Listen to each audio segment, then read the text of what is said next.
चलिए बढ़ेंगे आगे। प्रदेश में बेकाबू होते कोरोना संक्रमण से ऑक्सीजन और मरीजों के लिए बेड की किल्लत के बीच एक अच्छी खबर है। जयपुर और सिरोही के आध्यात्मिक केंद्र इस संकट काल में वरदान बना है।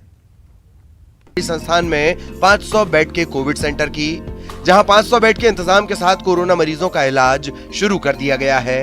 संस्थान की ओर से मरीजों को भोजन और नाश्ते का इंतजाम किया जा रहा है। यहां डॉक्टर्स और पैरामेडिकल स्टाफ 24 घंटे मरीजों के इलाज में जुटे हैं।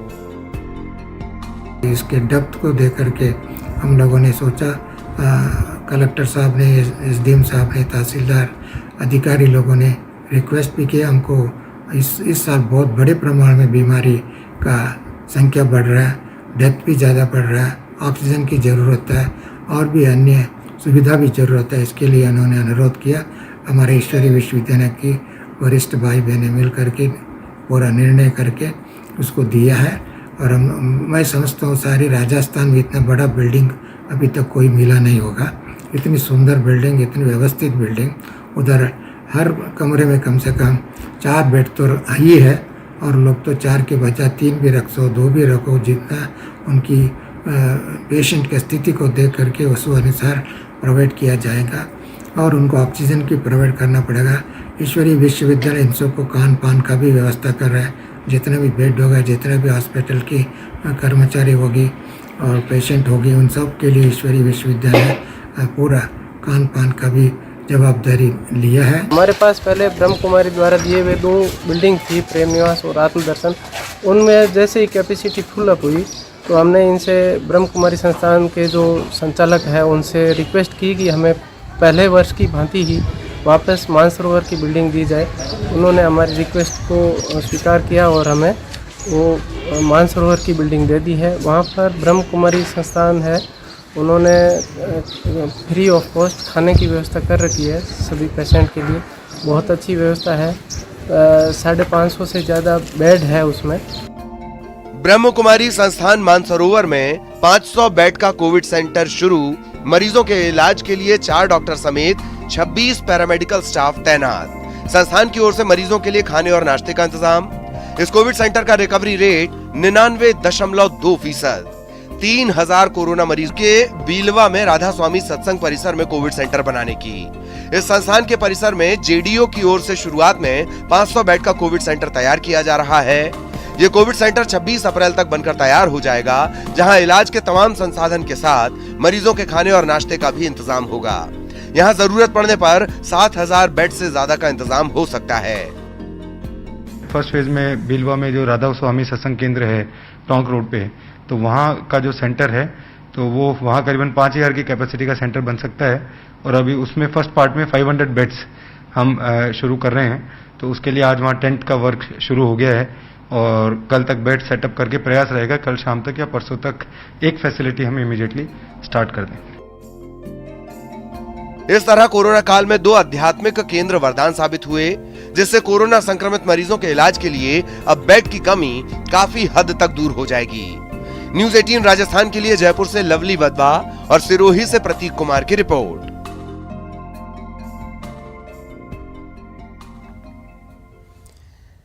आखिरकार कुख्यात कमलेश का खेल खत्म हो गया। रात में हुए एनकाउंटर में पुलिस ने उसका खात्मा कर दिया, लेकिन जब पुलिस ने उसकी कुंडली खंगाली तो सभी हैरान रह गए। क्या कुछ निकला उसकी कुंडली में, देखिए इस रिपोर्ट में।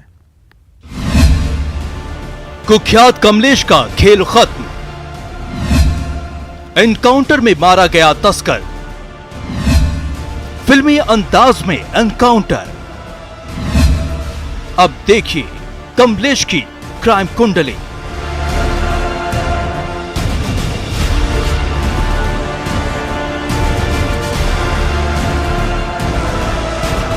कुख्यात कमलेश का खात्मा कैसे हुआ तफसील से बताएंगे। पहले उसकी क्राइम कुंडली का सबूत देखिए। टेबल पर उसके काले कारोबार का सामान देखिए। 59,69,000 की नकदी, 5 पिस्टल, 9 मैगजीन, 121 जिंदा कारतूस।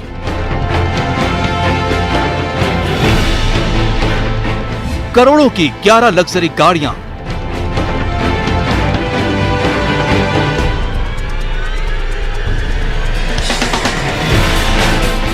13 मोबाइल और 4 डोंगर।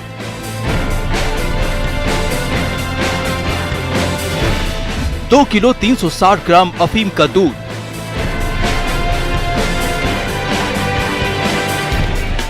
एक किलो 715 ग्राम डोडा पोस्त,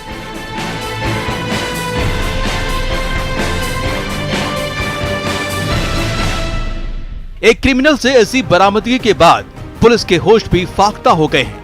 इसे बाड़मेर की पुलिस ने कुख्यात कमलेश के घर से बरामद किया है। अब आप ये सब देखकर अंदाजा लगा सकते हैं कि ये डॉन कितने आलिशान तरीके से जिंदगी जी रहा था। मगर वो कहते हैं ना, कानून के हाथ बहुत लंबे होते हैं, देर सवेर गुनहगारों के गिरेबान तक पहुंच ही जाते हैं। बीती रात भी यही हुआ। एनकाउंटर में कुख्यात कमलेश का पुलिस ने खात्मा कर दिया। पुलिस टीम के साथ कमांडो था दिनेश, उसने फायर किए राउंड और उनमें से एक गोली उस कमलेश को लगी। उसके बाद हमने उसे न्यूट्रलाइज करके तुरंत उसको और मेहराम को अस्पताल में भेजा। अस्पताल में गोली लगने से कमलेश की मृत्यु हो गई, जबकि जो मेहराम हेड कांस्टेबल है वो अभी हॉस्पिटल में एडमिट है, अंडर ऑब्जर्वेशन है। कुख्यात कमलेश शातिर हिस्ट्री शीटर था, उस पर कुल 8 मुकदमे दर्ज थे। ये बदमाश इतना शातिर था कि पुलिस को इसे पकड़ने के लिए मास्टर प्लानिंग करनी पड़ी। अंधेरी रात में बहुत ही फिल्मी अंदाज में पुलिस और बदमाश कमलेश के बीच मुठभेड़ हुई। अपराध की दुनिया का बड़ा नाम था कमलेश उर्फ कमल। पुलिस को मिली बाड़मेर में कमलेश के छिपे होने की सूचना। पुलिस उप अधीक्षक पुष्पेंद्र सिंह आढ़ा के नेतृत्व में कार्रवाई। रात में पुलिस जाब्ता उसके घर के घेराव के लिए पहुंचा था। पहले पुलिस ने कमलेश से सरेंडर करने को कहा, लेकिन कमलेश गाड़ी से घर का गेट तोड़कर भागने लगा। इस दौरान कमलेश ने हेड कांस्टेबल मेहराम पर गाड़ी चढ़ा दी। गंभीर हालत में मेहराम राजकीय अस्पताल में भर्ती हैं। आत्मरक्षा में कमांडो दिनेश ने 3 राउंड फायर किया। एक गोली कमलेश को लगी, जिससे उसकी मौत हो गई। इसके बाद सुबह 5 बजे तक कमलेश के घर पर सर्च ऑपरेशन चला। सर्च ऑपरेशन के बाद बड़े पैमाने पर कैश और हथियार मिले। बाड़मेर पुलिस ने इस मामले में 3 लोगों को भी हिरासत में लिया है। उनसे पूछताछ की जा रही है। न्यूज 18 ने भी देर रात ही 60 लाख की नकदी, बड़ी मात्रा में अफीम और हथियारों का जखीरा सहित 1 दर्जन लग्जरी वाहनों को जब्त करने की खबर चलाई थी, जिस पर बाड़मेर पुलिस ने भी मुहर लगा दी। 60 लाख रुपए, मतलब 59,70,000 रुपए तो नगद मिले। करीब 2 किलो 360 ग्राम अफीम का दूध, 1 किलो 715 ग्राम डोडा पोस्त, 5 पिस्टल, 9 मैगजीन और 121 जिंदा राउंड बरामद हुए।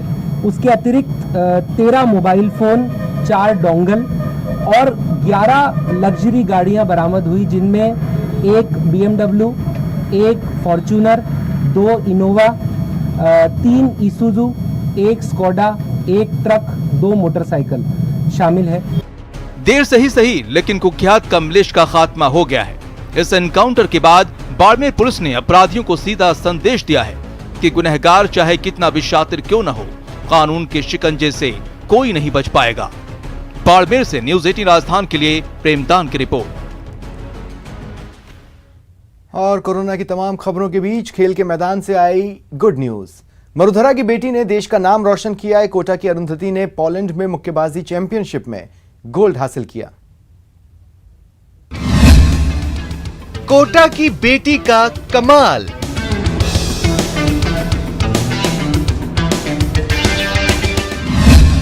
गोल्ड जीत बढ़ाया देश का मान।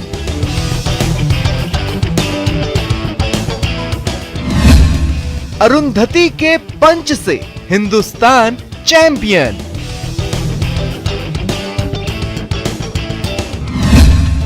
मरुधरा की मैरी कॉम।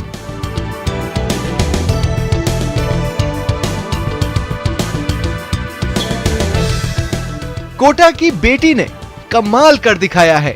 दुनिया में कोटा ही नहीं, देश का नाम रोशन किया है।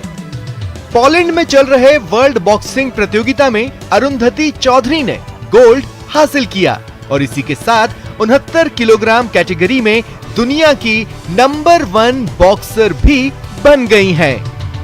बेटी अरुंधति चौधरी ने यूथ विश्व मुक्केबाजी में खेलते हुए 69 केजी में स्वर्ण पदक जीतकर विश्व में नंबर 1 पोजीशन हासिल की अपनी वेट कैटेगरी में।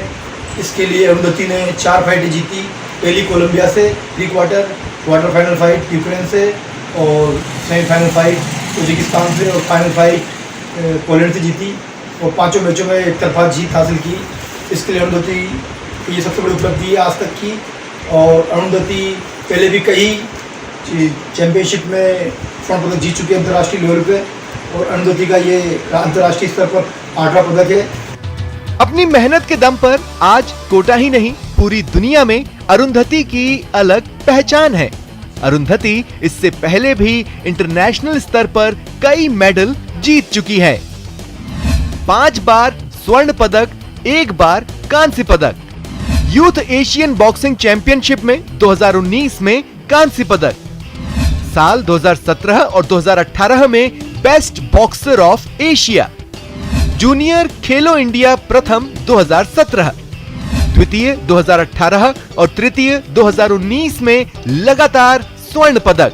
2017 में जूनियर नेशनल स्वर्ण पदक, 2018 में यूथ नेशनल रजत पदक, 2019 में यूथ नेशनल स्वर्ण पदक अब तक जीत चुकी हैं। कोटा की बेटी की कामयाबी पर बधाई संदेशों का भी तांता लगा है। अरुंधति की जीत पर लोकसभा अध्यक्ष ओम बिड़ला, यूडीएच मंत्री शांति धारीवाल, खेल मंत्री अशोक चांदना ने भी बधाई दी है। कोटा से न्यूज़ 18 राजस्थान के लिए शाकिर अली की रिपोर्ट। और अपने पसंदीदा चैनल न्यूज़ 18 राजस्थान की सभी खबरों को देखने के लिए आप विजिट कर सकते हैं हमारी वेबसाइट news18rajasthan.com। फिलहाल इतना ही, नमस्कार।